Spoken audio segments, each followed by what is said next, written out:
as you guys start filtering in from the waiting room, we're going to get things kicked off here. So with that, can someone let me know if you can see the screen? Yes, I can. All right, perfect. So with that, if there's some folks who are continuing to filter in, that's totally okay. But to stay on track and stay on time, we're going to get things kicked off here. So first and foremost, thank you so much and welcome to our holiday entertaining workshop. We're so excited that you're here, and we're truly confident that you're going to leave this workshop with some great ideas on how to create holiday traditions with your families. So to kick things off, I'm going to introduce myself. My name is Caitlin Swope, and I serve as the Director of Consumer Affairs with the Northeast Beef Promotion Initiative. We work on behalf of beef farmers and ranchers and extend beef information and messaging within the Northeast region. So on the screen there, you'll see we work Maine to Virginia. To kick things off, I just want to go over a few ground rules for this workshop, just to ensure that we all have a positive experience. So just as an FYI, this workshop is being recorded. That way we can share it with folks who weren't able to tune in live tonight. If you're able, we really want this to be interactive, so please leave your cameras on if that's possible. We're going to ask that you stay muted, and we will have a time at the end for open question and answers where you can unmute yourself. But with that, during the presentations, if you can just use the chat feature to ask your questions, I'll ask those questions for you. If we don't get to them, like I said, we'll have kind of an informal Q&A at the end where we can all unmute. With that, I just want to go over some goals for tonight. So we really want you to get inspired to get creative with beef this Thanksgiving season.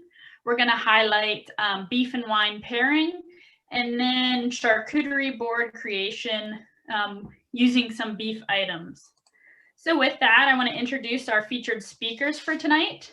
We have our wine expert. She's a certified sommelier, TV personality, and author of the award-winning book, The Sipping Point, A Crash Course in Wine. She also has certifications with the American Sommelier Association, the Wine and Spirits Education Trust, and has trained at the Culinary Institute of America. You may have seen her as a guest on the Dr. Oz show or read about her mobile application, The Wine Coach, which is listed as one of the top 8 wine apps in Wine Enthusiast. So with us today to help demystify wine and beef, please welcome the wine coach, Lori Forrester. We also have with us Devin and Mia. They're known as Two Board Moms on Instagram. They are 2 sister-in-laws with a love for everyday entertaining. They're all about healthy and whole food, and you can follow them with hashtag #BuildABoard. So with that, I'm going to turn it over to Lori to get us started.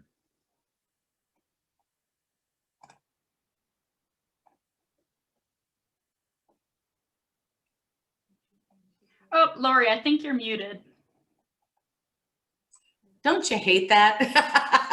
The first rule of Zoom. Anyway, I was saying I'm so excited to spend this evening with you to share 3 great wines that I love that are going to go with your board, to actually learn from the 2 board moms how to put together a great board. And then we'll come back together all and taste the wines with the specific cheeses and meats that I've picked out so you can kind of see why it works. So when you do future boards or future meals, you have a little bit more to go on with food and wine pairing. So Caitlin, cheers. Thank you for that introduction. And you said sommelier perfectly. I have a great memory. I did an event in Michigan a few years back, and instead of being introduced as the sommelier, I was introduced as the salmonella, which you may or may not know is a foodborne disease and not anything you ever want. So you said it perfectly. A quick little fun tip just to get us loose and started. If you have a wine glass in both hands, you can't touch your face. So this has been like saving grace for me through this whole quarantine period. So if you're feeling anxious, this is where you go. This is where you go. All right, so let's get started right into it and just talk beef and wine. And what's so great about beef and wine together is that beef is really so versatile with regard to pairings. And I know we don't intuitively think that. We think red wine with beef always, right? But it really depends on the preparation. And we're gonna see some fun pairings tonight. But if you think beef carpaccio, which is one of my favorite things, you can do that with a rosé or a rosé bubbly. Or then if you go to a roast beef, which we're gonna have on our board tonight, you can do that with a lighter red, like a Pinot Noir. You don't have to go for your big Cabernet or your Syrah. And then if you're doing your grilled steaks, your stews, you probably do want to graduate up to Cabernet Sauvignon or Syrah, because the number one rule of food and wine pairing, and we'll talk about it more later, is match the weight of the food to the weight of the wine. So our first wine, which I'm super excited to share, and I know the two board moms were really excited about this wine too, is a Spanish Cava. And Spanish Cava is basically Spain's version of champagne. Now we can't call it that because the French get very upset if you call anything champagne that's not from the Champagne region in France. So everything else is beaten into us actually in sommelier school, that everything else is sparkling wine. But in Spain, they call it cava, which is a Spanish word for caves, where these wines usually are aged. And so Spanish cava, the one I have, which is such a beautiful bottle, not that that's supposed to matter, but I do love it, is from Campo Viejo. And this is their holiday presentation. So you may start seeing this in your market. Some of you have the Montmarsal, some of you have the Segura Viudas, and some of you have the Ana Cordonu as well. But they're all Spanish cava. They're all made in the Catalonia region, which is near Barcelona. And they're all made from three Spanish grapes, which in essence sort of mimic the three grapes of Champagne, right? But these are Spanish. So Parellada, Macabeo, and Jarelo. And the three grapes are blended together like a recipe. And then the actual bubbles that you're getting in your glass are formed right here in this bottle because they use the Champagne method. And it's the more artisan, expensive way of making sparkling wine versus if you love Prosecco, which is also fun and from Italy, those bubbles are created in a tank. It's less expensive. It doesn't make the wine any less good. It's just a different process, a different way of doing it. So if you think of cava, it's a drier style, more akin to a champagne. So if you're more of a dry wine style and you love champagne, go cava. If you like a little fruit and sweetness, then you might gravitate towards a Prosecco. But this is from Campo Viejo, which has been around since 1959, started in Rioja. The three grapes I talked about, made in that traditional method, and then it's aged 18 months in the bottle before the cork is put in. And it's aged on the yeast cells that create that fermentation in the bottle, which give it this richness and this brioche and bready kind of quality that we love about champagne. So I hope everybody has a little more glass. What do you say we take our first sips, because I know I'm getting thirsty. Put your glass up and raise your glass up if you can. And let's go ahead and try. With all these other wines, I'm going to be swirling and sticking my nose in a lot more. But with bubbly, we don't want to swirl because we will swirl those bubbles right out of our glass. But you definitely on the nose, you get some citrus and some tart apple, even some maybe a hint of floral notes and that warm brioche note that I talked about. But hopefully you notice when you take a sip, bone dry on the finish and really clean, but also, I mean, you notice the bubbles, of course. It's got good, what we call acidity. And that's that little salivation that's going on in your mouth right now. If you're noticing that, that's coming from the acidity in the wine, and that's gonna make this so food friendly. Outside of our board, and I'll tell you what it goes with on the board, this goes with salad, seafood, and I think breakfast. But if not breakfast, people, definitely brunch, okay? This is your brunch wine go-to. I think I got it on sale for $11.99, but normally it's around $15, which excites me to get a great bubbly around $15. So on the board, later we'll talk about why it works, but on the board, we're gonna talk about this pairing with the Manchego, one of my favorite cheeses for really all wines. And I also think it could be fun with the Munster, but we'll talk about that a little bit later. But that's our wine number one. Are there any questions about our sparkling wine choice or anything I've discussed so far? I'm looking in the chat. Caitlin, you keep me honest if you see any questions that come up. And you will notice the glassware, the flute, this shape of the flute, the tall, skinny, helps the bubble production. I don't know if you can see my bubbles just keep producing. Oh yeah, you can see them right there. And that's why the flute is important, because if you put this into the wider mouth glass, some say you get more flavor, but your bubbles will go away a lot sooner. So that's why a lot of us like the flute for our bubblies. Oh, really fun thing. When you look at your cava cork, do you see that little 4-point star? All Spanish cavas will have that 4-point star at the bottom of the cork. It's just very specific to the region and all of the producers. And then later we're going to tell you about a fun little tool that'll help keep your bubbly, but I don't want to give that away just yet. All right, I don't see any questions. I think people are just getting into the groove. All right, wine number two, or I wanted to talk about, is a grape called Viognier. It's a white wine. Viognier is a grape that originates from the Rhone Valley in France, but the one we're tasting this evening is from Australia. And Australia, I think, does a great job with Viognier, especially in South Australia. And the winery that we all have is something most of us have, is called Yalumba from Australia. Yalumba has several different types of Viogniers. So some of you have the Y series, which is from the southeastern region, a broader region. And some of you might have the Eden Valley Yalumba Viognier, which is from a smaller region. And as you get smaller regional wines, they tend to get more expensive. So if you get a wine that just says California, for instance, it's probably going to be less expensive than a wine that says Napa Valley, than a wine that says Rutherford, bench. So every time you go down and down in a region, you're getting a little more specific, maybe a little more density to where you're taking the grapes from, and it's a little bit more expensive, because if they're naming that region, it's probably for a crop quality region. Lots of great Viogniers from France. So if you found one from France, that's the birthplace of this grape. It's known for tropical exotic fruit, but also some moderate acidity, so good acidity when you take the sip, and then that burst of fruit on the palate.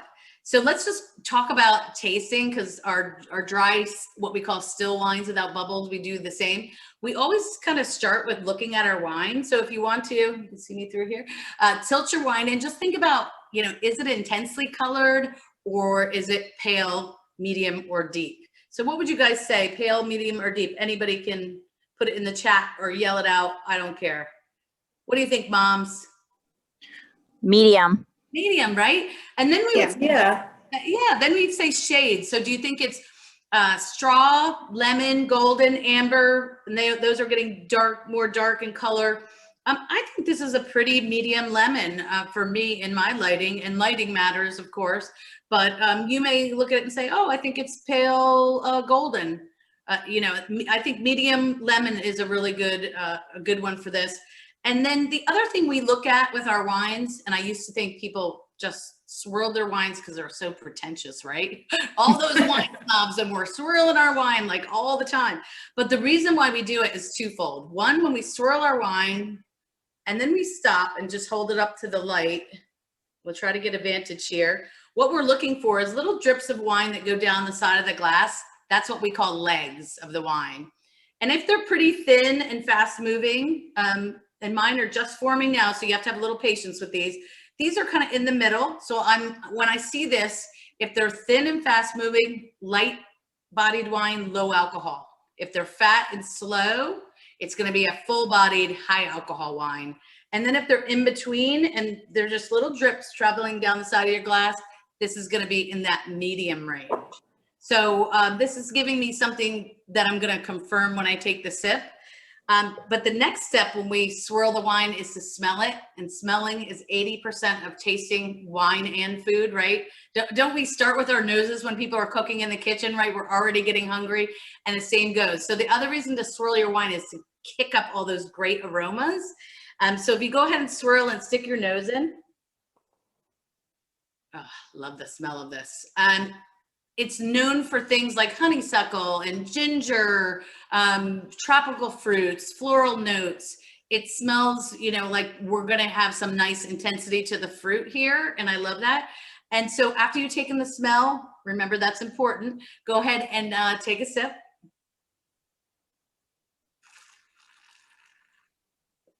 You may have noticed I just brought in a little bit of air, and that's what we call feathering, and it just helps warm up the wine a little bit, gets more aromas out of the wine so you can smell it in your retro nasal. Nancy said, oh, you swirl red and white. She thought only just red. No, you swirl both so that you can smell it better. With red, the swirling achieves both that smelling, you know, really amping up those aromas, but also aeration. So we have a dual reason for swirling red, whereas with whites, we look at the legs, but the smelling is the main reason. We don't really need the aeration. Good question, Nancy. All right, did you guys see how you got a little of that salivation on the sides of your mouth, but not maybe to the extent of the cava, because the acidity is a little bit bolder there, but you have all this really good fruit, this nice dry finish, and moderate acidity. We picked this for the plate to go with the Gruyere. And then if you think about in real life, you're gonna see Viognier on Asian restaurant menus, Indian restaurant menus, sushi restaurant menus. It goes great with all those kinds of things, Moroccan spices, because of that really, you know, great immense fruit that's there. I always try to get people to try this because I think people stumble over the grape name because it is hard to say. It's one of those fancy French words. But I-E-R in French is always air. So Viognier, or Viognier. And this is the Eden Valley. If you tried the Y series and you want to try a little bit different, the difference there is your Y series is aged strictly in stainless steel, whereas this Eden Valley comes from that smaller region and does see some neutral oak, which gives it a little bit more richness and a little bit more creaminess on the palate. You'll notice both of our white and red as we go through have screw caps. And so many people still are on a mindset that if they see a screw cap, it's a cheap wine or it's not a quality wine. Absolutely not the case anymore. The Australians and the Kiwis in New Zealand have been successfully using screw caps for all levels of quality wine, for everyday drinking, for age-worthy wines. And what it does is these natural corks can get infected with a compound that ruins the wine. And it happens about 5% of the time. So winemakers have to write that off. It's quite a bit of their profit because you have to come in with a large fortune to make a small fortune in the wine business. So a lot of people move to the screw cap to alleviate that problem. So I like to say it's not social suicide to have a screw cap anymore. Don't worry, it's fine. It's still a great wine.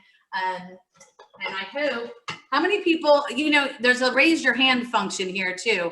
How many people here love this Viognier, have just found a new white that maybe they've never tried before? I hope. Loving screw caps, awesome. Jeannie from South Carolina loves the screw caps too. Perfect. So I thought Viognier, and by the way, all these wines are all great picks for Thanksgiving. In addition to our beef charcuterie tray and board we're building, these all can work for your Thanksgiving feast. So keep that in mind, and that's absolutely why I picked them. The Cava I told you retails for $15. The Eden Valley Yalumba Viognier is just under $25. You can get it on sale, sometimes a little less. And the Y series, I think, was more in that $15 range. So you can find Viogniers all over the map of price. The French ones are probably going to be the most expensive that you're going to see because they are the most rare, but they're delicious. They're what kind of everything else is built on. So another fun fact about Yalumba is that they are using wild yeast and trying to do everything sustainable and natural in the vineyard. And so that is something I really love about their wines and their winemaking. Cool. Oh, glassware, real quick before we talk red. I talked about my flute, but people often want to know why are the white wine glasses so small and the red wine glasses so big? Nancy kind of hit on that.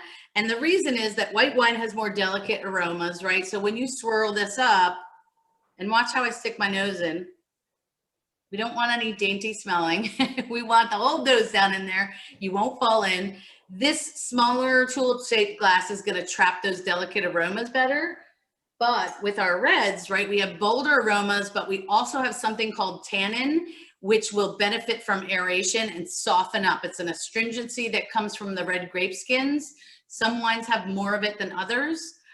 What's great about our Pinot Noir that I'm going to tell you about in a second is that Pinot Noir is typically lower on the tannin factor. So it's not one of the ones that needs a lot of that aeration. But if we had a Cabernet Sauvignon, if we had a Petit Syrah, that's one that would need a lot more aeration.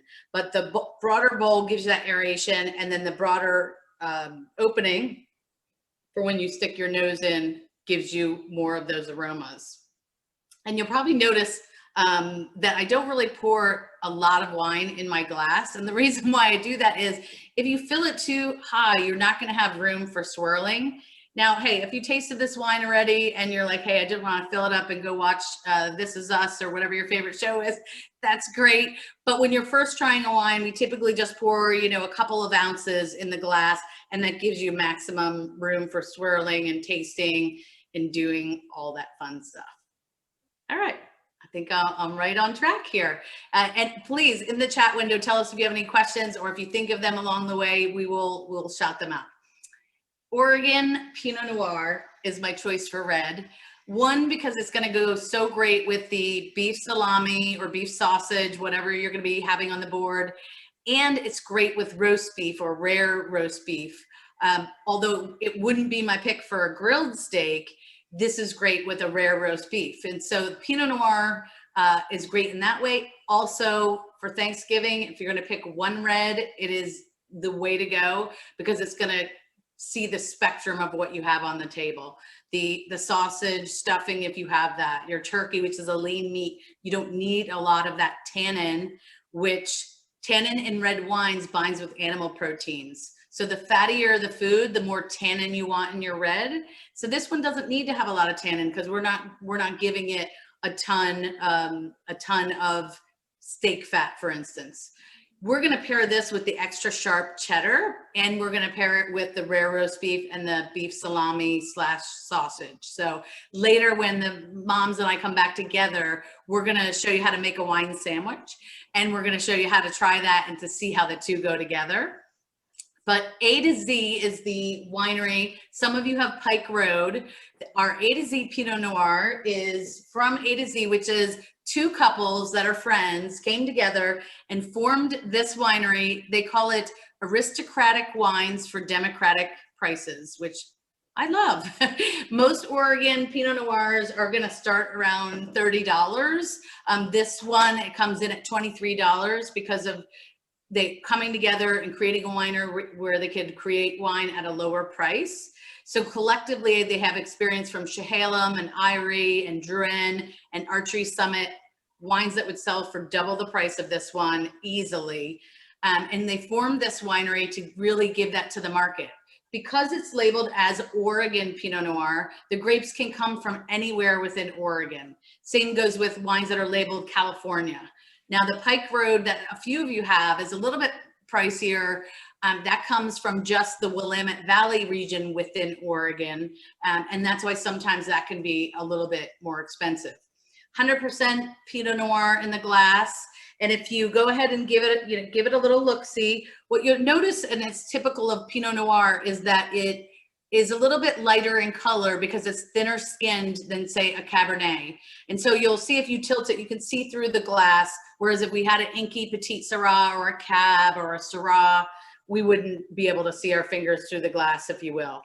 The other thing is you can see your legs a little bit better with red wines because you have the color contrast. So if you want to swirl up again, and then give it a minute. You're gonna see these legs a little bit more formed and a little bit slower moving down the side of that glass. I know this is gonna come out on even my HD camera won't do it, but hopefully you guys are seeing it in your own glass.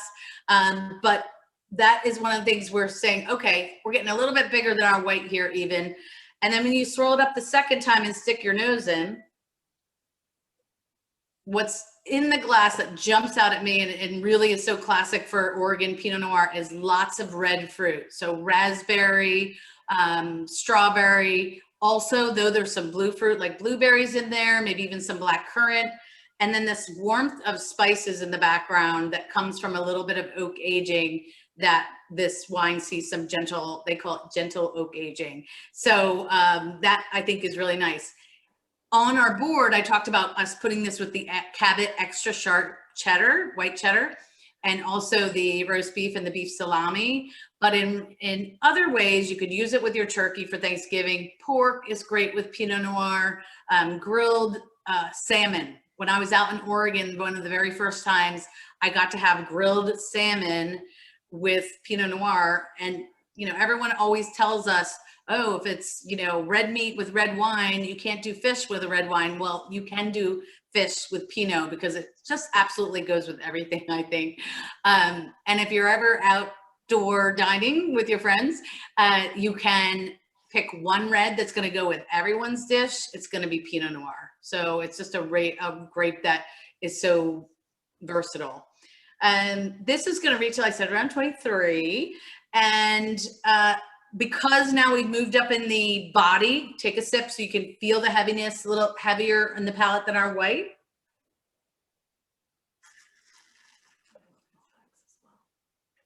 That's what allows us to bring this to those bigger things like the meats that are going to be on our board. Let's see, I have a question back here. I want to just make sure.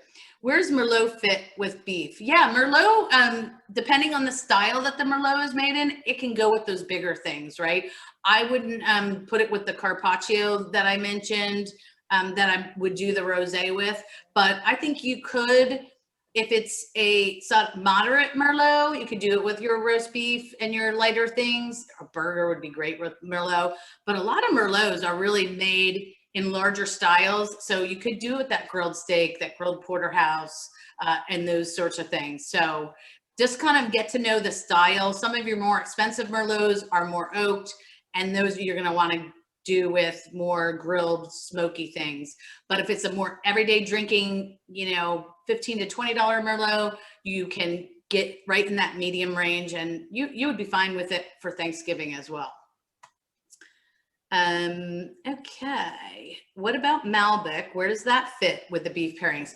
So Malbec, yeah, Malbec, you're kind of straddling the medium to full bodied, depending on style. So a lot like what I just described, the Merlot. If you're a Malbec fan, I'm trying to see who asked the question. If you're a Malbec fan and you drink a lot from Argentina, I absolutely would give you some homework, and it's tasty homework, and say, go to the French aisle of your wine store. And there's a region in France and in Southwest France called Cahors, C-A-H-O-R-S, and they make Malbecs in France. The grape actually originates from France. It's one of the Bordeaux grapes. And in the late 1800s, there was actually a louse, a bug, that was killing all the vines of France. And guess how it got there? In a suitcase from the US. And so a lot of the winemakers left France and went to Argentina and took their healthy cuttings. And that's how Malbec actually made it to Argentina. So there's great Malbec made in France again now. And I'll chat in the window the name of that wine, but I would love for you to try that if you're already a Malbec fan. So that's going to go with your medium to fuller weighted foods like your steaks and your burgers and things like that. How is it as far as tannins compared to other reds? I've had Malbecs, most with moderate tannins, but there are some that are aged in a lot of new oak. And so those, you're going to get not only the tannin from the grape, also tannin from the wood, from the barrel tannins. And it depends on how long the winemaker soaks those skins with the juice. So when we make white wines, we squeeze the grapes, we take the juice, we separate those skins out. But with red wine, we let the juice just sit in like a slurry with the skins, because juice is clear even in red grapes, but those skins give it the color, give it the tannin, the polyphenols that make it good for your heart. You know, the doctor said, have a glass of wine, it's good for your heart. And so it depends on how the winemaker prepares it, but most of them I'm seeing are in the moderate, but you do see some that are meant for aging and you're going to be a little more tannic. Good question. Good question. All right. Let's see, where are we? We're at 7:30. I think with regard to our 3 wines, just remember Cava, Viognier, Pinot Noir, and I've kind of given you a little preview of what everything is going to go with on the board. But now I know we're going to get into board construction. So I think I'm going to hand it over to the 2 board moms. And then when we're done constructing our board, and I'm going to do it right along with you guys, then we're going to come back together and taste all 3 of these wines with elements of the board and talk about why they are so good together. And I'll give you the rules of food and wine pairing and why it's working. We'll answer more questions. And then we might just have some time at the end just to chit chat. So thank you guys. I hope you love one or all of these wines. I think they're all delicious. And board moms, are you ready? We are so ready. Thank you. All right. Well, we learned so much from you. We did. I feel like I knew maybe a little bit about a wine, but I feel like there's so much to learn. So thanks, Lori. That was awesome. I know. I learned so many new things. My dad's going to be so impressed at Thanksgiving. I know, we've got all these facts now for Thanksgiving. But anyway, we are really excited to build a board with you guys today. So show of hands, who has all the shopping ingredients and materials with them? I don't know if we can see this. Oh, yay, okay. Was everything pretty easy to find? I feel like we kind of, picked easy things to find in there. Give us a thumbs up if you felt like it was easy to find everything, and a thumbs down if you struggled with stuff. Thumbs up, thumbs up. Oh, good. Awesome. All right. We aim to, every time we create a board, we aim to make it really accessible, right? And to have ingredients and pieces that everybody can find, no matter where you are and, what kind of grocery store you have local to you. So we're excited today with our pairings. So we've got we've got 4 cheeses. We have 4 cheeses. And then 2, so we went with the roast beef and the summer sausage. Mm-hmm. Caitlin, thanks so much for having us. We're excited to make the boards with those. Roast beef, I feel like, is really popular. That's something that a lot of people would really kind of enjoy. It's not spicy. Kids will like it, really anybody in your family. So if you don't really know what all of your guests like, that's probably a safe bet, as well as the summer sausage. I feel like those usually tend to go first, especially with our kids. Yeah, totally agree. And then you can see we have all our other accoutrements out. So before we build a board, we kind of like to pull everything out. I don't know if you guys can see if this is on the camera there, but we've got all of our fruits and stuff laid out. We've got our crackers out to the side. We've got our cheeses ready to go. The beefs are kind of hidden over here. And then our extras, we like to see what we've got out first. That way, when we make the board, we can kind of draw from each piece that we have. So you guys can see our board here. What we like to do first is we like to take our ramekins and kind of place them somewhere that we think can make sense, because the rest of the board will be kind of built around that. Yeah, so, some people like to put them right in the middle. For me personally, I don't really like anything centered. So I usually do them off-centered. And then I know that we told you guys to get a 12-inch round board. You can use a plate, really anything, if you serve or host, really anything that you think, would be pretty. I mean, it doesn't have to be pretty because it's going to be filled. You can use creative with it. Yeah. We've been in Airbnbs and places that we don't have boards, that we go and we find a tray, we find, just anything that could be filled up. So again, you don't have to have a fancy board. It doesn't have to be round if you've got square. It doesn't have to be rectangle if you've got round. So just have fun with what you've got. Yeah, it makes it fun. All right. So first up, what do we do first? So I know we said 1 to 2 ramekins, so just sort of depending on what ingredients that you got. We're going to go with 2 because we're going to have a spread as well as olives. We like to put olives in a ramekin just because they do usually come in with the juices, and maybe some people don't like olives. So to touch things. Yeah, people don't like things to touch. So you either have the people at Thanksgiving that pile everything on their plate, or if you're Devin and myself, you kind of have everything not touching. So that's why we put the olives in the bowl. So we'll fill these up kind of towards the end just to make sure the colors complement each other. So if you guys want to get your ramekins out, depending on how many you have, you put those on there. So put them on the board, and then from there, we really like to start with what we call like our statement piece of the board. So whatever your biggest item is, put that on the board first. So for us, it's this gorgeous group of grapes. So we went with this purple grape. So you can see we've got a good size. We always look for a good shape. We've got like 2 pieces here. So I've got a smaller one if we wanted to use that for something, but we like the ones that kind of hang down that you can kind of work around. Dramatic. It's dramatic. I like it. I like it. So we usually start with those, and we're going to put that around one of our ramekins. It fills in the space really well. The ramekin will kind of help hold it up. And then do you want to share? You've got the best trick when it comes to grapes. Makes that statement. Yeah, so if you do have, because sometimes if you just get a bag of grapes, you don't really know what they look like or anything. So you can definitely use the small one. But a tip, so like Devin and I were saying, we like to use, the big dramatic one on there. But what I found was like an awesome tip, so it still looks pretty, is then to just go in with some scissors once you have it placed and just kind of cut on the vines a little bit. They won't move. Well, they move a little bit. But then that's when your guests go to grab some grapes, they're not sitting there plucking one off.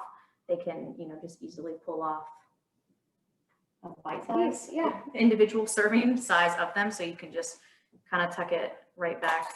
I was just going to say, then you don't lose your whole piece of grapes, but then sometimes you do. But again, that's the best thing about the boards, guys, is you'll notice as we get kind of into the further pieces on the board here, we just start to shove things in and pile it on top. So that's really the fun piece. Like it's like art, right? It doesn't have to be perfect.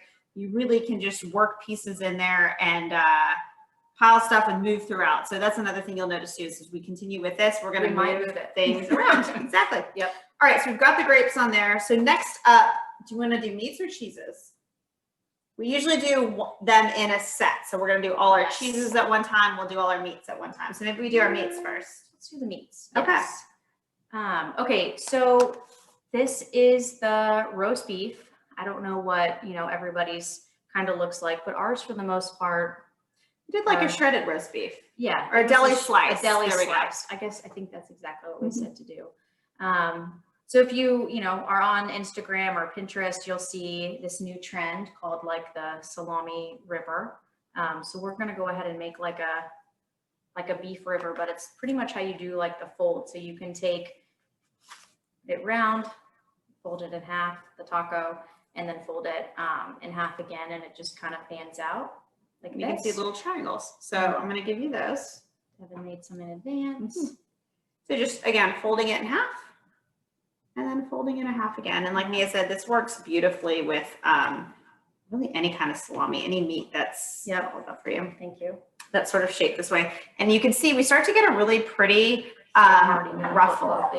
You're gonna move them around now. We get a really pretty ruffle. So that'll look really nice on the board. And kind of like the trick with the grapes, it's really easy to pull one piece out. So what you'll notice, the same thing with the cheeses, is we never leave a whole block of cheese on there because we want people to be able to take a piece, sample different things. And if you put big chunks of stuff out there, usually people don't want to be the first one to cut it. Right. Where do you want to go? So I think we'll just we use the term fan around the ramekin. So there they are, kind of just that's pretty fanned out. And then, so you've grabbed your grape. Now you're going to grab your beef. And then there they go. So they're really easy to grab. I love it. How's everybody doing out there? Can you show me your fans? I see thumbs up. Oh, that's pretty. Perfect. Love it. Awesome. Okay, and then we've got just kind of like the summer sausage. So I'm going to slice it in rounds. Yeah. Does anybody have like a different type of meat or a different shape of meat out there that you want to like? Caitlin, I don't know if they come off mute, if we'll be able to see them up there. But if you've got a different shape and you want to know how to cut it, let us know. So we showed you how to do sort of the deli sliced. It works the same way if you have like a round piece of salami. We're showing you with the summer sausage. but if you've got a different shape, are you using utensils to pick up one roast beef slice? Yeah, that's a good definitely question. can. Yeah, great question. Yeah, so when it's just our family, we just use our hands. But I actually have these great, I don't know if I have them handy. I think I'm in a different drawer. I have these really cool bamboo tongs that I got off Amazon that are perfect. I like to put those out if I do a spread with other people because I'm kind of like you. But even before Corona, I didn't want people touching everything. So I do like to have little tongs. And so if you just go onto Amazon and search like bamboo tongs, you should be able to find small ones, and they usually come in like a pack of 10, and they're amazing to kind of put out on your board or your spread. Yep, those would be perfect. Or if you don't have those, a fork works. Yeah. Toothpicks. Yep. Yeah, and so I've kind of just, I sliced up the summer sausage, and I called this a river earlier, but this is really just gonna kind of take it and place it one by one on top of each other. I like it. So it's sort of flowing around our ramekins. Yep. This is But again, you could, if you wanted to, you could chop this up and put it in a pile in a corner. Yeah. You could go around the other side of your ramekin. That's kind of the best part about making boards is there's no you don't have to put it way here. to do it. Yeah. Put it wherever you guys, like it. And then also we do sometimes, well, most of the time, it's kind of hard depending on what you pick, but take like colors into consideration. So when we were thinking through this, we were like, okay, we'll do, the roast beef, and then you kind of just have like a nice flow of like the darker red. Yeah, since our red cheeses colors. are all real white. Yes, they all happen to be real white. Yeah, then you don't end up looking at your board at the end and you've got it all white and all your color on another side. And we'll use our fruit later to add some color in as well. Yep. But this is a great start. Okay, so we've got our meats out. How's everybody doing?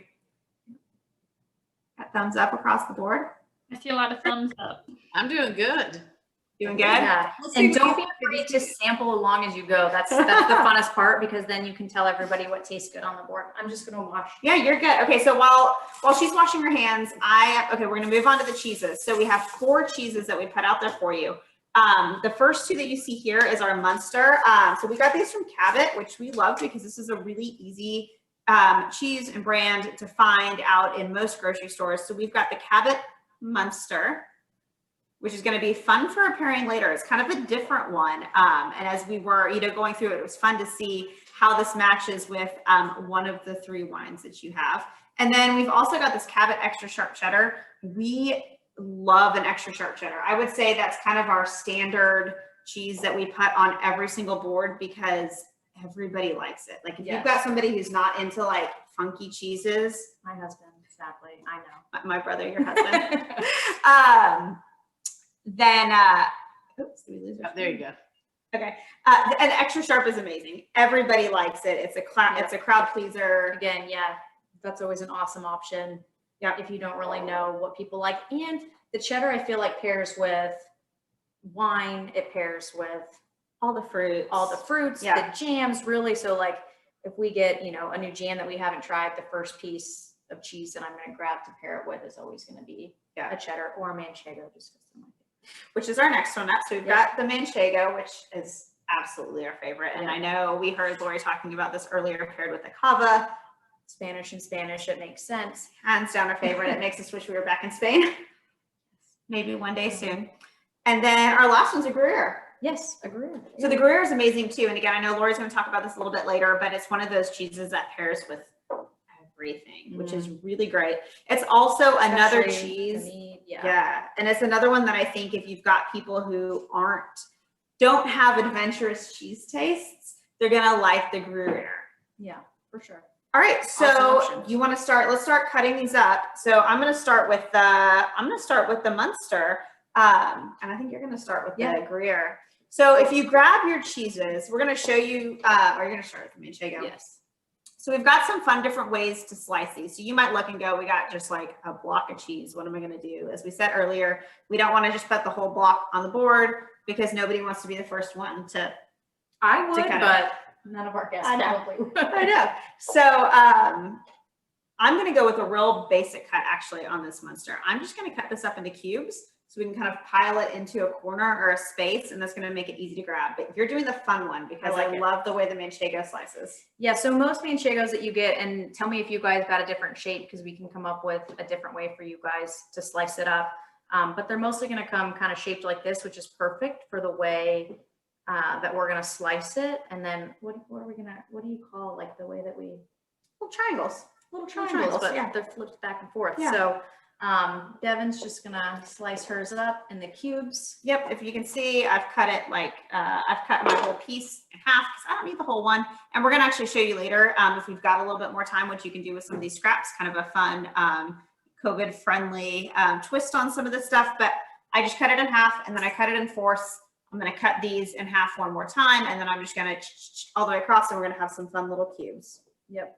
And then I'm going to take the manchego and I'm going to keep the rind intact because it helps the rind the way that we're going to put it on the board kind of stay together. So I'm going to slice these not too thin. I'm going to say like, see, I've got some sticks now.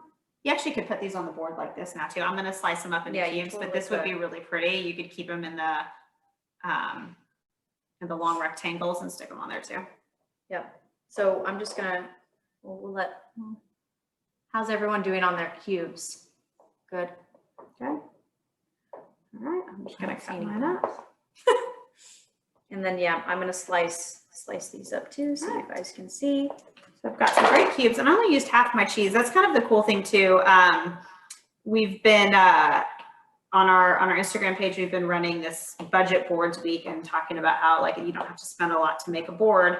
And one of our cool hacks that we've been talking about is really what you buy for one board can work into 2 or 3 boards. So we like to put together what we call scrap boards, which is our leftovers for stuff. So if you see, I only used half of this Munster. So this is going to be another great chunk of cheese for another board for you too. So keep that in mind as you're out and buying these things, especially if you find a cheese or something you want to splurge on. 9 times out of 10, we don't use the whole piece on one board. So you can actually get a couple boards out of the same piece of cheese. And then when it comes to like making a scrap board, I know for our families, we'll put stuff, and sometimes it might be 4 little pieces of this cheese, 4 little pieces of this cheese, but it's like enough for everybody to try everything. All right, you want to put yours on there? Let's see, or do you want to cut them all up? Oh, true. Okay. So now that you have, so again, I'm not going to use all of it. I'm going to just save this for right here. They're in triangles. Yeah, they're in little triangles, and then we're going to take them and just kind of flip flop them. So super fun tip. So now you've got them in the triangles. She's just really inverting every other one. So take every other one and flip it over the other direction, and she'll put it up when she's done. But you get this super cool shape. And by the way, this works for any cheese that's going to be in a wedge shape. So this is one of our go-to cuts for like the wedge shaped cheese. See how cool that is? It kind of looks like a bow tie. So again, she cut the triangles just straight along with the rind all the way across. And then once those were cut, just inverted every other one. Yep. All right, cool. I'll put that. All right. So we've got our cubes. We've got our manchego in our bow tie. Yes. That's another thing you want to think about too, is like having a different shape for each cheese helps people identify it. Yeah. So the next one I have is the Cabot Extra Sharp Cheddar. Depending on the kind of cheddar that you have, it actually might crumble. So I don't know if you guys know, this term cheddaring the cheddar came from the way that you actually crumble the cheddar. So if you've got a super sharp cheddar, you may be able to take the edge of your knife and kind of press it into the edge of the cheese, and it should crumble depending on the type of cheddar that you have. So if your cheddar doesn't crumble, I'm going to show you how to cut it. But that's kind of a cool trick, is we like to take half of a block of a super sharp cheddar the end of it, crumble it up, and put it on the board that way. But this one, I'm going to do the same thing that I did with the Munster. I'm going to cut it in half. But this time, so here's my half. I'm going to take it and I'm going to cut it lengthwise all the way down, and then let me show you what I'll do next. So I'm going to cut and I'm going to get these rectangles like this, and then I'm going to cut it one more time across the diagonal. Devin's really good at getting creative with these. I love cutting cheese. So now you can see it's like a geometry puzzle. So see, I've got my pieces here. And then when we start to stack it, we're actually just going to take these pieces and do kind of like we did with the Manchego and just put them side by side. So I'm going to do these while you do the Gruyere. Yep. And this is the Gruyere, and I know Gruyere comes in a lot of different shapes. This one just happens to be a rectangle. I guess it's a square rectangle. Oh my gosh, how am I cutting this one? I think you're doing, we're doing long rectangles. So we can Oh, put a fan yes. in. Yes, sorry. So sometimes they're in triangles, and again, you can kind of do a similar way to the Manchego, or if it is in a triangle, you can just cut it long ways and we can fan it out. So either way, we would just do a fan again with this one. But have fun with the cuts. I mean, truly, there's no wrong way, and we're going to laugh when we say that there's no wrong way to cut the cheese. So look at the piece of cheese that you're trying to cut and just think, all right, what shapes can I make from it? If I cut it this direction, how's it going to look? Like, again, there's no like precise way to cut a cheddar or to cut a Gouda or to cut a cheese like that. So you can just really play with it and see what makes the most sense. As we go back to our original tip, right, the big thing is just make sure you do cut it up, or at least cut up half of it. That way people feel okay diving in and taking some of the cheese. Yep, for sure. So this looks a little bit like your Manchego, but it's a little bit longer. Yep, that's okay. They're pretty distinct. All right, so now does everybody have their cheeses all cut? Thumbs up. Did anybody have a cheese that they're like, oh my gosh, I don't know how to cut this? I don't think we can read the chat. So Caitlin, if somebody is popping something up, just I don't see anything, guys. This is Lori. I don't see any questions from anyone, and everyone looks very Havarti. Oh, I like Havarti. Havarti's a good one to cut in the rectangles too, because it's a little bit of a softer cheese. So you could cut it in the long, most Havartis come in like a bigger rectangle shape, or maybe like a square shape like that. So doing like how Nia cut hers, just in these long rectangles can work really pretty. Did anybody have a super crumbly cheddar? Somebody asked about a blue cheese round. Oh, if it's round. Okay, so you could slice it in half and then take half of your moon and then cut the other moon up into cubes. So pretend this is round, and then just kind of, stick it on the edge. If you have a circle board, it's perfect to like go on the outside, or even if it's right here. And then you can just kind of take your cubes and pile them up around it like that. Or you could cut that other half moon, you could cut those into wedges as well and have one half in a wedge. Or you could crumble the other half and keep half up there, especially with the blue cheese, because that crumbles beautifully. So you could like keep half of it out and then crumble the rest. We like to do that when we crumble, is to keep the other piece on. Yeah, and so if you do get a crumbly one, just kind of take the edge of your knife. This doesn't crumble at all, but just kind of go like this. And then that still looks pretty on the board, kind of stacked up against the other half of your block of cheese. Can you all see that? All right, so we've got all of our blue cheese is awesome with I love blue cheese. All right, so now we've got all of our cheeses cut. Make sure you're sampling as you go. Yes. I haven't sampled it yet either. Okay, so now we're just gonna kind of look and start to fill in the blanks. So let's see, my cheddar is a really long piece. I'm gonna just kind of stick that maybe over here. We may not need all of it. That's kind of a lot. I'm gonna take a little bit out like that. I'm gonna put yours on that end. Just stick those there. Yeah. And again, you can sort of fill in all four corners of the board. I've got this crumbly. I'm gonna kind of put this one here. I like that in the middle. Grab that right with your yes, that'll be great with the sausage. Okay. Perfect. And then how do we want to do the fan? I think we're gonna kind of go like that. And this is actually a really big slice of cheese for somebody to take. What do they say, like 3 ounces? That's much more than 3. Good. So we're gonna kind of take it and fan it a little bit. And then I like that. They always look nice around a ramekin because you can actually fan them out. I'm just gonna flip the shape of that since it changes. So hopefully everybody can see how it's looking so far. You can see we've got our reds sort of down the middle, and we ended up with our whites sort of on across the other way. All right, so we've got cheeses on, we've got meats on, we had sort of our statement fruit up here. Now we're gonna go in and we're gonna add some of our bigger fruits. So this is where we put on there to grab a winter pear. Oh, somebody asked, what's the swanky knife you're using? Okay, great question. I love this question. Okay, so I've got this, and I apologize for anybody out there who sells Cutco knives. So I have this Cutco knife that I love, that I've had forever, and it's amazing. Awesome. It's awesome. This is my favorite knife to cut. So you can see it's made for cheese, potatoes. It's got the holes in the middle, which helps when you slice through the cheese that it doesn't stick to the other piece of the cheese. So sometimes if you notice, if you've got just a knife that's solid all the way across as you're cutting your cheese, it might stick to the pieces. So these holes help the cheese kind of come off as you cut it. So I love this Cutco knife. I've had it forever. It's going to last forever. It's amazing.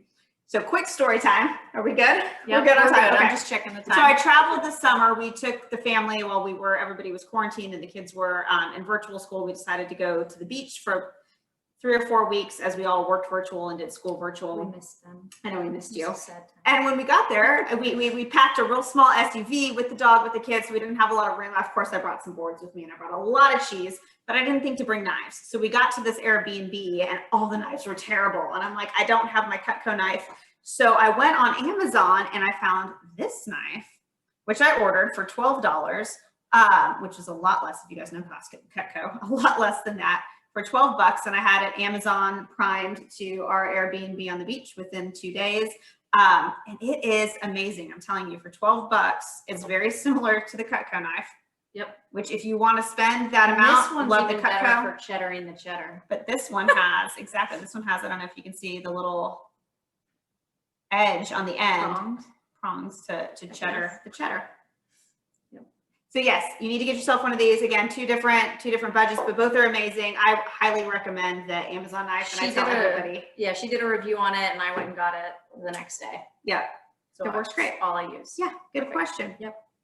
I'm gonna move. Okay, so we've got our cheeses on. So now we are going to go to our fruits, and then we'll fill in with, crackers. And you can see we've got sort of all of our nuts and dried fruits on here. So I think, I'm going to do an apple. Yeah, Do you what care? all kind of, did you guys get apples? I know we suggested like an apple, a plum, or a pear. Let's go with the apple and the pear. Okay. I have an apple. We've got apples. Okay, cool. So we're going to give you some tips and tricks to cut anything that has a core. So Yep. this is going to work with the apple, with the pear. If you had a plum, if it's got a pit, sort of same thing, you would just work around it. So the way we're going to cut this is, if you look at where the core is, we're actually going to cut on the outside of it. So what we'll end up doing is we're going to cutting on that side and cutting on this side. We'll do the same thing with the pear. Yeah, same thing. Same thing with the pear. So I'll just start here. So you can see my cut, right? I don't have any core in there. Like this, I cut the piece off the side. Same thing with the pear. Same thing. And then we're gonna put these, you're just gonna put it flat on your board, top to bottom. Yes, it totally makes it so much easier to slice. So you're gonna put it top to bottom like this. And then what we're gonna do is we're gonna slice really thin, long pieces. So we're just gonna come across and go like this. And that's gonna allow you to fan out the fruit. Try to get them as thin as you can. And then a little trick, get rid of the end pieces. So, Or eat them. or, I like where your head's up. We haven't had dinner. Yeah. Eat the end pieces. So you can see now I'm gonna cut it like this. I don't have the ends. And now you should be able to easily break it apart. Oh, the pear looks pretty. And fan it out like that. The thinner you get your slices, the easier it's gonna be to fan. How do y'all's fans look? Good? We fanning away. Anybody just eating? Anybody just said, forget this, I'm just gonna drink the wine and start eating the cheese? Tell us what tastes good. All right, mine's smaller, so I'm gonna put mine on this side. Excellent. Yep. Yeah, I wanted mine here. Perfect. And then you're just gonna shove it into a spot. Don't be afraid to move something that's already on there. I like how that fits Perfect. Right there. I'm gonna eat that piece too. Ooh, I love the pear.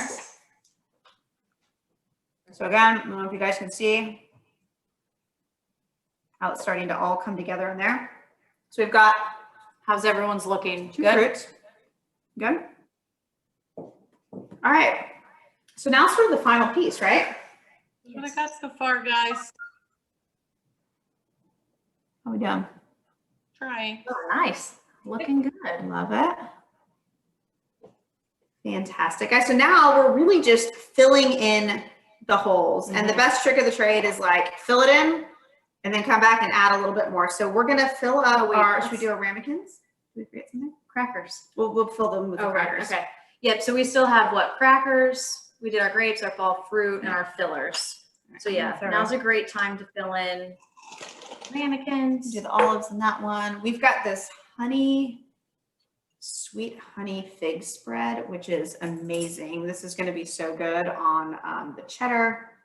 It's going to be good on the crackers, but I'm going The to put, manchego. ooh, yes. With the pear. Manchego with the pear. I love that. So we're just going to put a little bit in. You can see we used a tiny little dish.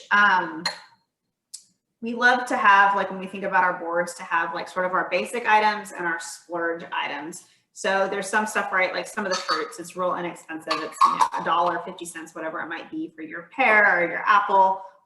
Your grapes might not be so much. Cheese can have a range, right? You can pay $10, you can pay $2.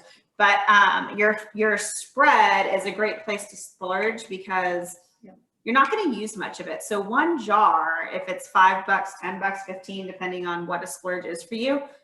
We've used this a couple times and you can see there's still so much in here. So this jar is going to last us all our boards through the holiday season because we just put a little bit in all the time. Yep. So a little bit goes a long way. So feel free to, go a little bit extra with some of those because you'll have, you'll get a lot of use out of it. All right. So we got this filled. Yep. So we've got crackers. Did everybody have fun looking for fun crackers? What did you guys go for? We like to have fun with colors. Yeah. If you go like Trader Joe's, what is this? This is the RW. The RW Garcia. They make really fun This is a lentil. colored crackers. So those are kind of like a greenish yellow cracker. These are these beet crackers are on a lot of our boards. Color is so pretty. Look at that. A lot of time you'll notice we'll pick our crackers out based on just like the color or the shape, right? Because if you're gonna do the beef or like the cheese, you can see a lot of things are like fanned out. So we wanted to just play with the shapes a little bit. For those, so grab your crackers, find a space. Another good trick is like, and we spend a lot of time sorting. We laugh about the two board dads that get to sit here and sort boxes of crackers and things for broken pieces. But it doesn't take too long. And if you can just pull out some of the ones that are whole and put them on a board, it looks a lot prettier sometimes than if you just kind of dump them in there. Yeah, or if you are kind of at the bottom of your cracker box, you can just kind of take the ones that are broken and tuck those underneath and they'll still look pretty. And then, towards the end, people won't mind that it's half a cracker because they won't feel as bad about snagging that last cracker because it's just half. Another thing you can do too, guys, is if I'm eating the crackers, if your board's looking really full right now, like ours is, don't be afraid to have a cracker plate. Your crackers don't have to go on the cheese board. No. So you can have a separate side plate, a separate small board, anything for the crackers, and just keep your tray, just your fruit and your cheeses and your meats. So don't be afraid. If something has to go from the board because you're running out of room, make it your crackers, put it on something else. Yeah, because some people don't like if they'll get, I don't really think there's Soggy anything sometimes. on here to make them soggy, but right by the fruit, they could be a little bit. So I'm just gonna add a couple more here. My fan around them. I wanted it to be symmetrical to match Devin's fan there. And so then from there, really, you guys, I think we put some filler items, like some suggested items on that shopping list. So when we talk about filler, this is like the tiny items that are going to fill in all the holes. So if we look, we've got kind of have little holes throughout here. So we've got pistachios in the shell. We've got these dried apricots. We love these on boards. Not only are they tasty, but they look really pretty. We've got walnuts. We've got blueberries back here. So this is where it gets really fun because you just start taking all of that and filling in the blanks. Yeah. Did anybody get something really fun or like festive for Thanksgiving for their filler? What'd I you forgot guys get? I had the caramel Oh yeah. pretzels. So I'm just filling in holes here. Someone's asking if What you were had the red crackers? They're asking if you had red crackers, yes. Oh, yep. These are actually the Trader Joe's brand. They're beet crackers. They're really good. I feel like they pair with anything, like the Mhm. honeys, all the cheeses. I mean, I usually always have them on all of our boards. Yeah. RW Garcia makes some. These are actually lentils. We didn't use those. But they make a But they make a beet cracker as well. And I feel like they're actually just like kind of popular in the cracker aisle. Yep. Everybody's looking for, different options. Ooh, Right. I like how you Thank you. So yeah, I did the chunks of the pops of orange, kind of put them together. I'm filling in with the rest of the nuts. Anywhere I see sort of a blank, I'm putting some of those in. We could put the blueberries in, but I don't know if it needs it. I don't think so. What I else think do we you could do think? some more walnuts here. Okay. Yeah, and then just kind of play with it. Like have fun at the end. Just fill in with what you have left. If you sometimes like I'm really bad, so right, we still have this whole thing of grapes. If you have a spot, maybe that looks off to you or funny, don't be afraid to add some more grapes here. I always only put one thing in one spot, but right, Devin's I do done the same. apricot. So don't be afraid to put, little clusters, I guess that's what we'll call them, in each spot. So how's I think every, it looks good. I how's don't it know if you looking? guys can see our sort of final thing. And we've got a lot left over here, guys. You guys might too. Again, you can get a couple boards out of one. Yep. I don't know if they can see. Let's see. It's awesome. Looks great, guys. our dinner? Our dinner, I know. I think I did okay, but I have all my ingredients, but I don't think it's not to your level. I'm gonna leave the board construction to you guys, but I think I did okay. That looks great. Oh, it's pretty. I love it. Very Yeah, pretty. not bad. Oh, I like it. You got the cheese and the bow tie, whatever. I got some great ideas. But so do you think we tell them about the red crackers? Are we time to try the wine with your board yet? Yes, so. time to eat. For everything? And please, guys, ask questions for the board moms, for me, or whomever throughout but I think maybe I see some thirsty people, although they may have dipped in a little bit sooner than us. I hope they did. I hope they I did. know. I hope you've been sampling as you go because that's the funnest part. Yep. Yeah, cool. So I know you guys were super stoked about the Spanish cava being part of that. Would you, do you have some bubbly? Yes. Yes. Perfect. So I know you guys right off the bat were on board with cava, and I right away said manchego. So we were both happy with that idea of the manchego and the cava. Just in general, manchego is so wine friendly. It really, like you even said with the Gruyere, it's pretty versatile. But I love doing a cheese from Spain with a wine from Spain. A lot of times the cuisine of a country goes with the wines of a country as well. So it just seems like to make sense to me. But everybody else, we tried this cava already by itself, and hopefully you did. But now what I want you to do is go back and try the cava again. So take a little sip of the cava again. Then take a bite of your manchego. I want cheese first. The manchego is so nutty. It is, and it has that Salty bursts in there. lovely texture to it, which I really like. It kind of melts, but it still has like some firmness to it. And then if you take your second sip of your cava after you had the manchego, that's the wine sandwich. Wine, cheese, wine, and wine, food, wine. You're going to notice that acidity, all that crazy salivation that was happening the first time we tried this wine has totally been smoothed out with the salt in this cheese and in the fats that are in the cheese. And so one of the pairing rules is when you have acidity in a wine, it can go with things that are salty and or acidic. So an acidic cheese that we could put with this would be like a chev, a fresh goat cheese. We talked about that cheese the other day a little bit in our prep session. But when you have acidic wines, they can go with those acidic cheeses as well.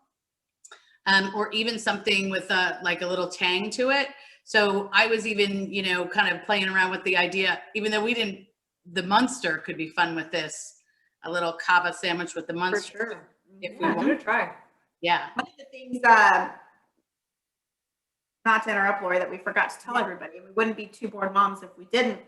Take a picture of your board before you dig in any further. Oh, yes. Oh my gosh, I didn't take a picture of the board. Of your gorgeous board. Or if you have scraps. Right. Yeah, Yes, get in take there, a make sure picture. you get it from the top down, get a picture of your board, put the wine in the boards. You can style it really fun, Right. but don't forget to get a picture of your masterpiece. Yes. Because it's Instagram ready, right? I mean, that's what we're building it for. Oh, it's good with the Munster. I really like that. That was an interesting one, Lori, that, as we were kind of talking through it, to recognize that a Munster worked with a Cava, because it seems like a weird pairing. Yeah, and what I love about that pairing is that you've got the contrasting, because you have the density of that Munster Yes. and the intensity, and then the Cava is just a really great contrast with the bubbles, just kind of lifting that fat off your palate. It's just a fun different pairing to try. What's your favorite? The Manchego for sure. But we were just saying like that the Munster is It's a really good. surprising Yeah. add that we may be adding to more of our boards now. I didn't recognize how well it went with the Cava. Love We're always going to have a We'll always have the bubbly. Cava. Yeah. Cool. So how many bubbly fans do we have out there? Everybody's being a little quiet in our chat window, but sparkling wine is one of the hottest categories next to rosé in wine trending right now. So I know you all are drinking a lot of bubbly. Absolutely, Cava, Prosecco. Caitlin's, she's all in for the bubbly. I love that. Jennifer says sparkling wine is favorite. Good choice. Yeah, and if you got the Campo Viejo, look for some of the others, the Segura Viudas, the Ana Cordonu, the Montmarsal. They're all under $20. They're all delicious. And yeah, they're loving the bubbly. We went with the, we're not going to say it as well as you did, the Segura Viedas. But I like your bottle better. We love your bottle, but this one is really good. This is the holiday presentation. Yes, that's so fun. We're going to look for that. Do you need Check it out. Oh, we got All right, cool. Love it. And tell us what you're thinking about the pairings, because a lot of times we drink and we eat, but we don't always think about how the two go together. And that's, to me, wine is part of the recipe of your meal. So this board is not complete without the wine, and the wine's not complete without your amazing board. So that's the fun of putting it all together. All right, the Viognier. What did you guys think when we just tasted the Viognier by itself? Or were you already a fan or familiar with this wine? No. Board moms? No, this was our first try. All right, awesome. And as I said, French is the original, but I really love the style of these Australian. And which one did you settle on? Were you able to find one in your market? We went with the Australian. Nice. Is that what this one is? Yeah. Yeah, the Yalumba, they do a great job. And what I love about it is that exotic fruit. And when we talked about it, you guys really like the idea of doing it with the Gruyere. But I think if people we can try that first. If people want to even try it with the Munster too, it might be another enlightening. We might have found many uses for Munster tonight, right? So try it with the Gruyere first, though. Gruyere is one of our top favorites next to the sharp cheddars.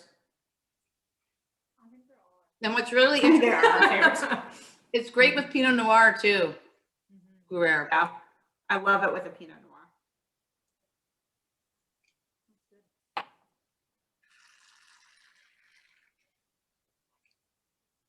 I like that because the intensity of the wine just really stands up to the cheese. It is just as tropical and delicious as it was at the beginning. A little bit of the acidity tames off, but other than that, I think that both of these retain their amazing personalities together, and it's really fun. What do you guys? That one's going to be really good with an apricot. Oh yeah, try that. An apricot is an aroma or a flavor we tend to get stone fruit in Viognier. So very good. I have like two wine proteges. I love it. Yeah. If you tried it with the Gruyere, maybe now try it with the Munster just to kind of see this. This is just an idea. I was reading someone saying they kind of love this combo, so I thought we'd try it.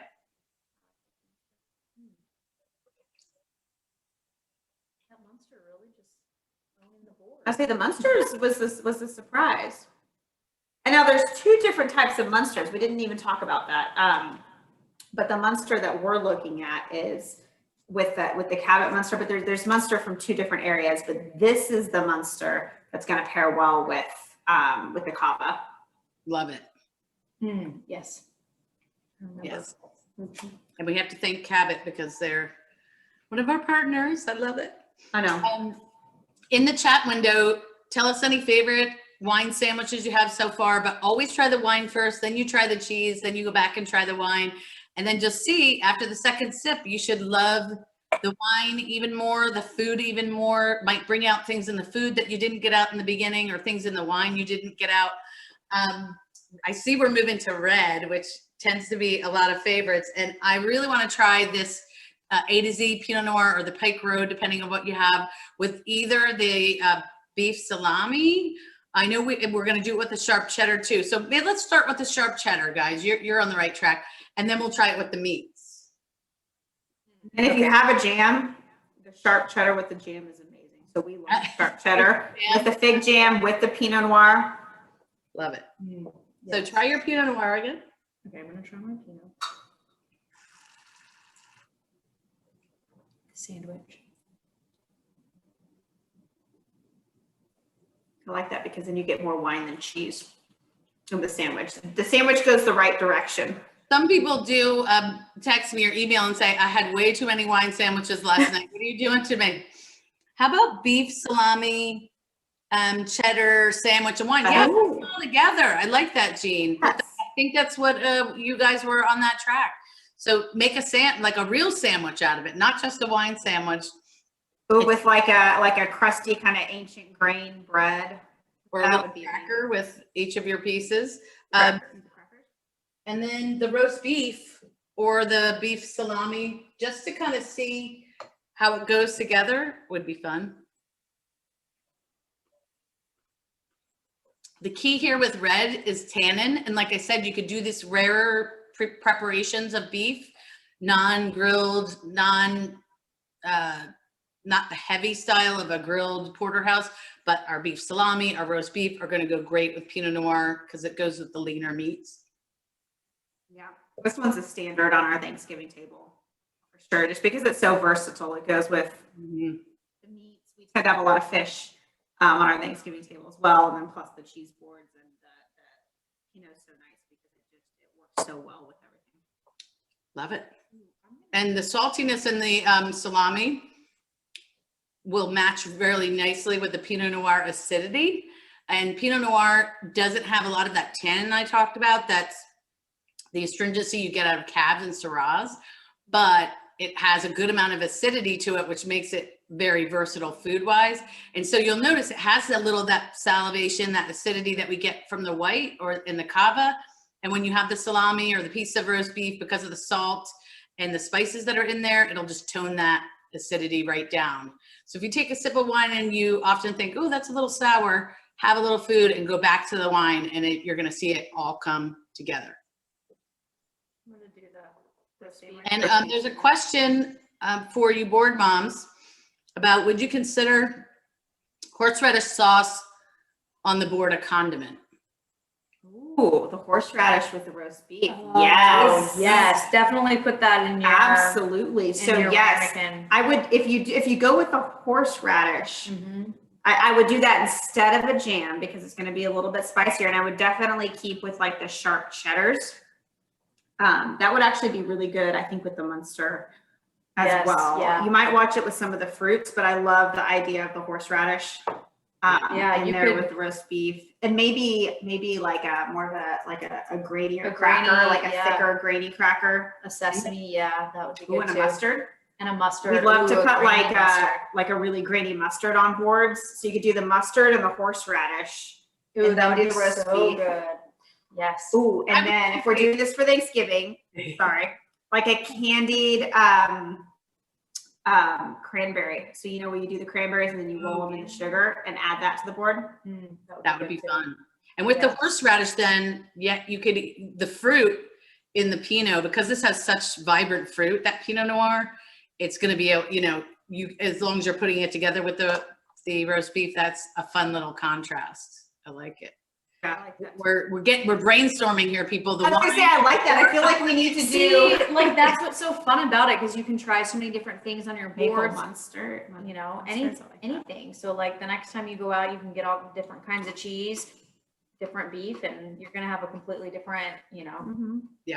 board, but it's still the same concept, and your pairings might be different than somebody else's, and great. I think that's a great message. Like, it totally doesn't matter, right? Like, what you think goes together. Like, cheese boards don't need to be pretentious. Whatever you think goes well. If you'd put it together in a sandwich, if you'd put it together in a dish, put it exactly. on a board. Yep. I love it. And that's why the wine sandwich, that's why I created the wine sandwich, because who is afraid of a sandwich? But wine I is love it. intimidating, right? Perfect. Not, it doesn't need to be. But I think Caitlin has a great little giveaway to tell everybody about.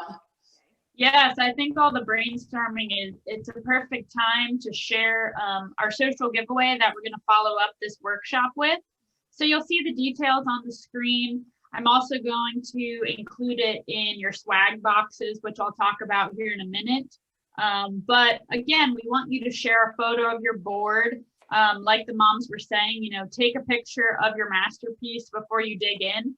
So we want you to get creative, create a board, share a photo of it, tag our accounts, and then use hashtag bubbly and boards. So we want you to get these posted by December 1st. So the goal there is here in the next few weeks, as you're celebrating Thanksgiving, you'll kind of use these skills we went through tonight and be entered to win a holiday entertaining gift or prize pack. With that, I also want to mention before we get back into question and answer that in the chat, I'm going to drop the link for the post-workshop survey. So it's just a few questions, just like the sign-up form was. And with that, we're going to send out a swag box. So included in that, I think Lori was going to hit on this, but we have some beef champagne savers.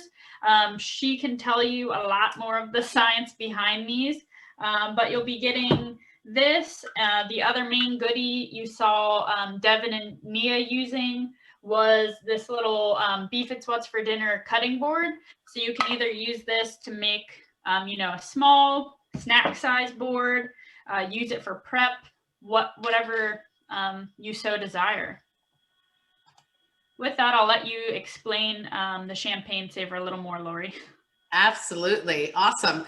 So now you have if you're like me, you have your bottle of Campo Viejo Cava open. And I don't know, some of you have some nice groups of people there together. Maybe you're going to finish that tonight, but I guarantee I'm not going to finish this by myself tonight. So what's great about a champagne saver, you know, once the bottle's open, right away, you know, you're at risk tomorrow. If you don't do anything, the bubbles are going to be dissipated through the bottle. So what these champagne savers are for, and you're going to get the awesome one that Caitlin is sending in the swag, but here's just a different example of it.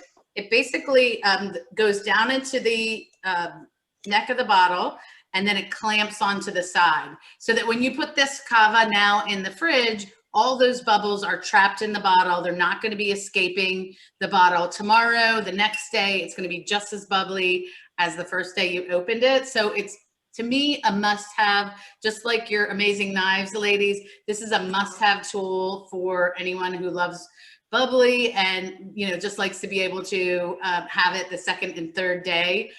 Jody lost hers, so she's so excited. Caitlin, she's getting a new one. So Perfect. we like to make dreams come true. Bubbly and board dreams. That's what we're all about here. So anyway, I have probably 6 of these champagne savers, which is probably bad. But you know what? I tend to find that, like, I'll go to someone's house and I'll bring one, and then they'll say, oh my gosh, I don't have one. And then I leave it with them. So pass it on, pass it forward, Jody. You'll get a new one when you fill out the survey. So that's the deal with the champagne saver. Everybody needs one if you love bubbly. They're amazing. We've got one, and I'll tell you, it makes for a whole new world, because you can open a bottle that Right. maybe you only want a glass or two for a night, and then you've got it for the next night. You don't have to drink the whole thing. Exactly. Yep. And tasting just as good. And then, you know, even on the third day, fourth day, if it's just a little less bubbly, make a mimosa out of it. Just Exactly. like word scraps. There's just always something. There's some sort of cocktail, mimosa, or something you can do with it. So Pair it with a breakfast board. Yes. Yeah, and if you guys, we want to see your board. So Yeah. like, if you don't want to post it, that's fine. Shoot us a DM, but we want to see everything that you made and Up to. yeah, answer any questions that you guys have. yeah, so this, I think we have a little time now if people want to ask questions. You know what, ladies, if you want to put your, or you want me to put your Instagram handle in here so people can tag us. Yeah, send them to us so we can see them. Yeah, what's your handle? It's at 2_board moms. No, just one underscored. Yep. Okay. Does that look right? Yep. Okay. Yep, that's us. Yes, and like Nate said, like post it and tag us, but like if you don't want to do that, just send us a message. And if you've got questions, if you want to Yeah, know we what wanna knife we see it. used, if you want a question about chopping something and how to do it, shoot us a message. Like that's what we're We about. love it. But we don't sell our boards. Our whole thing is like we want to inspire you guys We to be want to able see to what like y'all make make. this Yeah. at home every day for Tuesday night dinner or for Thanksgiving, whatever it might be. I love that. I think that's why I love you guys. I want to inspire people to drink great wine, great affordable wines. You're inspiring Yes. to make beautiful boards. So it all works. And what's really amazing, and I don't know if Kate, if I'm saying something too soon, is that in December, ladies, we're back together again. We're back. We're bubbly. Nice. Yes, cheers, ladies. And we're going to be doing a similar seminar, but different, obviously, different wines, different type of board. I need to get that horseradish. Yeah, I know, I love that. Great idea. Maybe something around more around, you know, we kind of focused on Thanksgiving this time, but more around the holidays and the New Year. Even what a great idea for New Year's, because everybody's just grazing and waiting around for the ball to drop. Like, I'm assuming they're going to do that or whatever. Start your diet until Monday. If you can stay awake that long, I think I've been asleep before the ball dropped the last few years. Probably. But ladies, so amazing working with you. Does anybody Wow. have questions? Nancy said great info. Jean said awesome time, yummy, great time. So I like that feedback. Awesome. We're so excited to see what you guys come up with to celebrate Thanksgiving and get some beef incorporated into your family's meals. I know, I love it. And I'm going to put the hashtag here, bubbly and boards, correct? Correct. Here we go. Jennifer said, thanks. This was so much fun. Thanks, ladies. Nancy said, great info. I love it. So again, just a blast. reminder to fill out the survey so that way you make sure you get in on all this wonderful swag. And as a reminder, we recorded this session, so we'll fine tune it, get it approved and posted to YouTube, and we'll send you guys the link so you can reference back to it as you work on celebrating Thanksgiving. Awesome. Caitlin, Thank you. Yes, thank you So much, guys. Caitlin. Thanks, everybody. Lori, you, you're guys. amazing. Thank you. Thanks. Have a good Bye, night. guys. Bye.